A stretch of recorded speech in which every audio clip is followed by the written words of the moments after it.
मौजूद आहियूं चक शहर में धंटी विन्यू जे सॾ ते 1 दिसंबर ते सकाफ़ती रैली कढी वई आहे ऐं धंटी विन्यू जे स्लोगन ते पंहिंजो मज़हबी भाईचारो असांजी सकाफ़त सिंधु दरिया असांजी मैशियत हेठि रैली कढी वई आहे। अचो त हिते अॻुवाणनि सां ॻाल्हि ॿोल कंदासीं त उन्हनि जो छा चवणु आहे। असुलम छा आहे त हीअ असांजी सिंधु दरिया असांजी जिंद आहे, असांजी जान आहे। जेकॾहिं सिंधु दरिया आहे त असां आहियूं सिंधी माण्हू। हर साल जीअं असां जेको आहे सिंध जो सकाफ़ती ॾींहुं दिसंबर में इन मल्हाईंदा आहियूं ऐं असां 50,000 साल क़दीमी क़ौम आहियूं।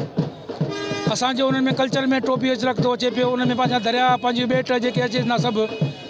ऐं अॼु असां उन ॾींहं खे पंहिंजो एतिजाजनि तौर पे मल्हायूं था पिया। सिंध टी वी वारनि जी वॾी महिरबानी जे अॼोके ॾींहं ते हिकिड़ो ज़बरदस्त सकाफ़ती प्रोग्राम मुनक़द करायो आहे। असां सिंध टी वी समेत टोटल मीडिया जा शुक्रगुज़ार आहियूं। असांखे वॾी ख़ुशी आहे ऐं जेको ईद जो समां लॻो पियो आहे। सिंध सकाफ़त जो ॾियारो आहे, क़ौमी ईद जो ॾींहुं आहे। सॼी सिंध पूरी दुनिया में मल्हाए थी ऐं न ई को डैम घुरिजे थो, न थल कैनाल घुरिजे थो, करे आबाद धरती जो उहो दरिया घुरिजे थो। इन उनवान सां पूरी सिंध पूरी दुनिया जे अंदरि सकाफ़ती ॾियारो थो मल्हाए वञे।